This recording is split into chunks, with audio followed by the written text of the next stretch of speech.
Assalamualaikum warahmatullahi wabarakatuh. Kami dari kelompok 5 ingin mereview jurnal tafsir ayat ekonomi yang berjudul Hukum Waris Islam dipandang dari perspektif hukum.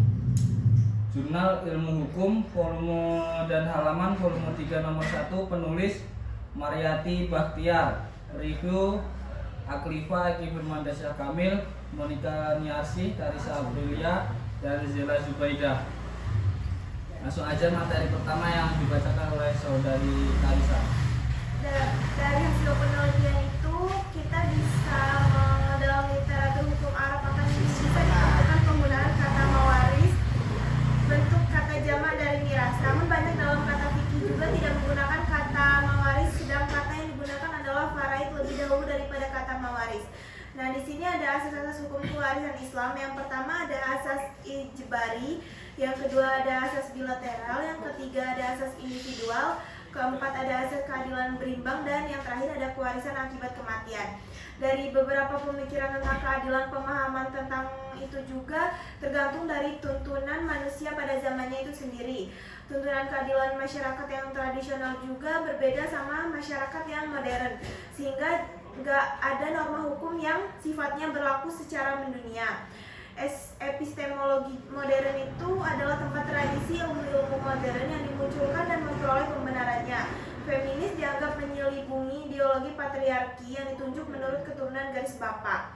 Nah, di mana semua harta nama keturunan diwariskan kepada anak laki-laki. Sekarang istilah ini secara umum digunakan untuk menyebut kekuasaan laki-laki, khususnya yang berhubungan dengan kekuasaan antara laki-laki terhadap perempuan, yang di dalamnya berlangsung dominasi laki-laki atas perempuan yang direalisasikan melalui bermacam-macam media dan cara. Materi selanjutnya yang akan dibacakan oleh saudari Zela Zubaidah. Feminisme sebagai kritik atas ilmu. Kelompok feminisme telah lama menyatakan bahwa hasil modernitas bersamaan dengan seperangkat gagasan dan pandangan dunia yang dikenal dengan pencerahan adalah paradoksal bagi perempuan. Pengakuan akan kebebasan individual apakah didefinisikan sebagai kebebasan dari dogma dan intoleransi, dan dari institusi-institusi religius yang memungkinkan manusia baru yang rasional dan ilmiah yang meneliti misteri-misteri alam, atau kebebasan dari rasa takut, keinginan, dan perubahan-perubahan alam merupakan suatu pencapaian manusia yang memungkinkan setiap individu dapat bekerja dengan bebas dan kreatif demi emansipasi manusia. Kewarisan bilateral dalam hukum Islam mengandung dua nilai keadilan, yaitu yang pertama keadilan Tuhan dan yang kedua keadilan manusia. Keadilan Tuhan adalah nilai keadilan yang mendasarkan pada pengertian bahwa keadilan yang berasal dari transendental. Artinya, keadilan dapat tercapai apabila melalui penempatan Tuhan secara proporsional.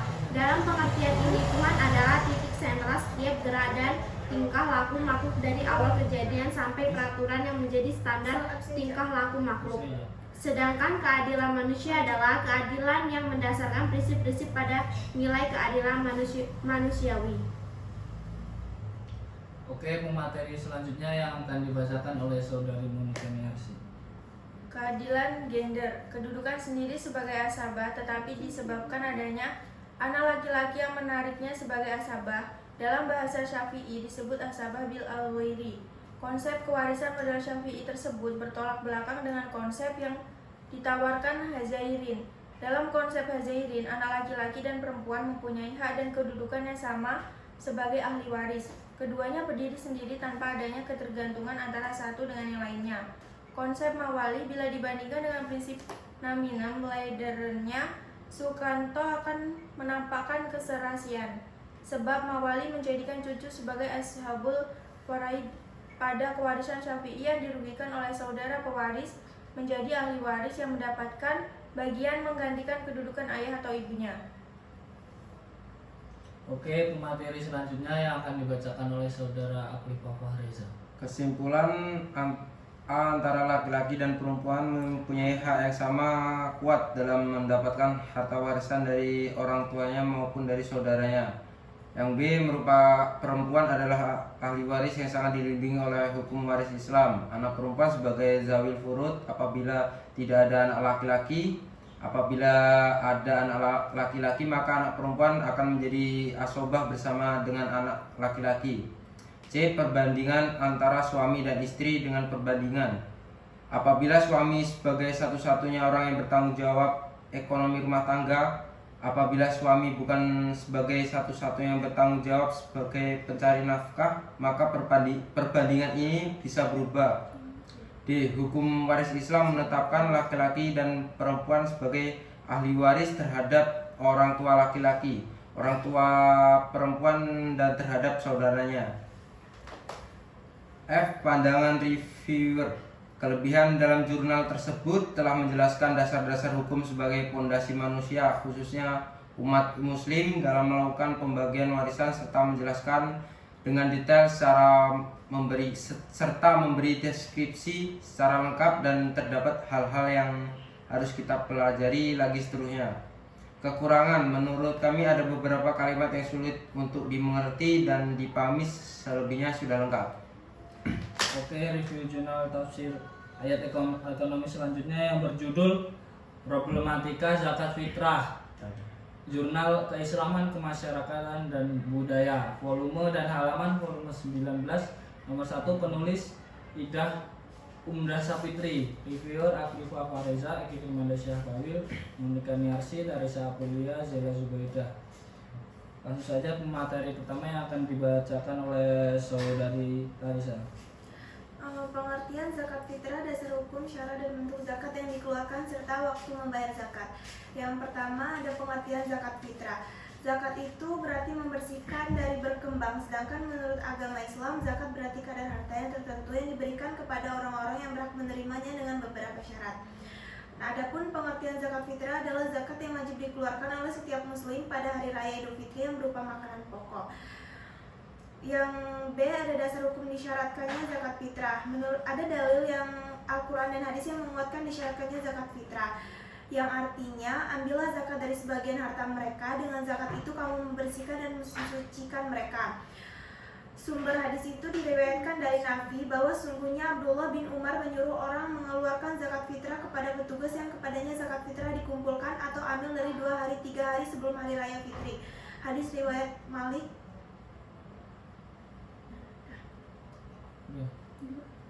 Oke, review selanjutnya yang akan dibacakan oleh saudari Zela Zubaidah.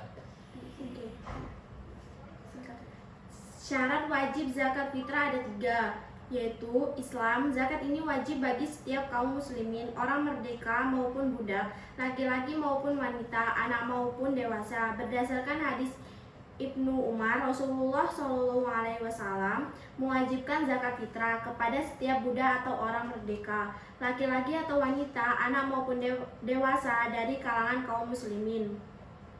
Yang kedua, memiliki bahan makanan lebih dari 1 untuk kebutuhan dirinya dan keluarganya selama sehari semalam ketika hari raya.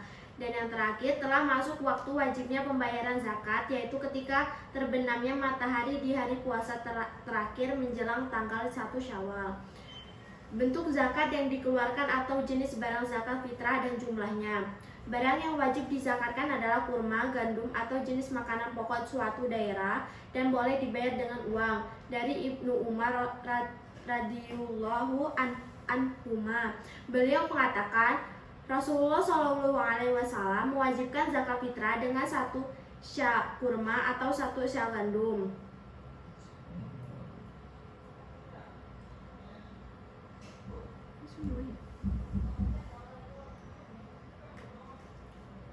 Dari Abu Said Al-Khudri radhiyallahu anhu, beliau mengatakan, yang artinya kami mengeluarkan zakat fitrah pada hari raya dengan 1 sak makanan. Untuk muslim Indonesia umumnya dengan beras sebanyak 3, liter atau 2,5 kg, atau bisa diganti dengan uang senilai 3, liter atau 2,5 kg makanan pokok beras yang harus dibayarkan. 12 besar zakat yang dikeluarkan menurut para ulama adalah suatu penafsiran terhadap hadis adalah sebesar atau satu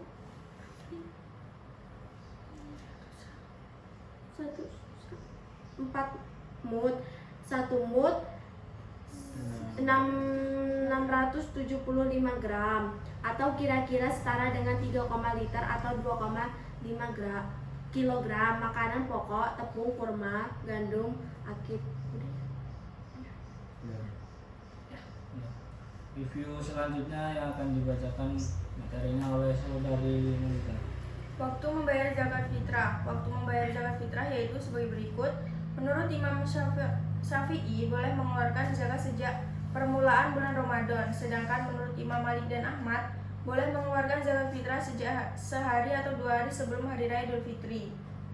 Waktu wajib membayar zakat fitrah adalah ketika terbenam matahari pada malam Idul Fitri. Adapun beberapa waktu dan hukum membayar zakat fitrah pada waktu itu adalah: yang pertama, waktu mubah, yaitu awal bulan Ramadan sampai hari penghabisan Ramadan. Yang kedua, waktu wajib, yaitu mulai terbenamnya matahari di akhir bulan Ramadan. Yang ketiga, waktu sunnah, yaitu sesudah sholat subuh sebelum sholat Idul Fitri. Oke, materi selanjutnya yang akan dibacakan oleh saudara Koko Fareza.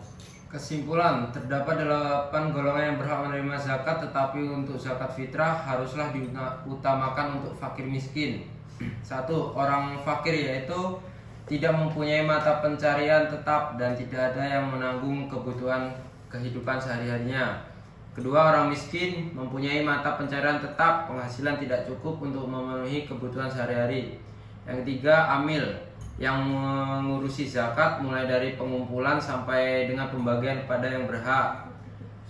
Yang keempat, hamba sahaya, orang yang menjadi budak dan dapat diperjualbelikan. Yang kelima, fisabilillah, yang memperjuangkan agama Islam. Yang keenam, mu'alaf, orang yang baru masuk di Islam dan imamnya belum teguh. 7. Orang yang berhutang. Yang kedelapan, ibnu sabil atau musafir, orang yang sedang dalam perjalanan yang bukan maksiat. F. Pandangan reviewer. Kelebihan dalam jurnal tersebut sudah dijelaskan secara rinci dari pengertian zakat sampai ke siapa saja yang berhak menerimanya. Sudah cukup jelas.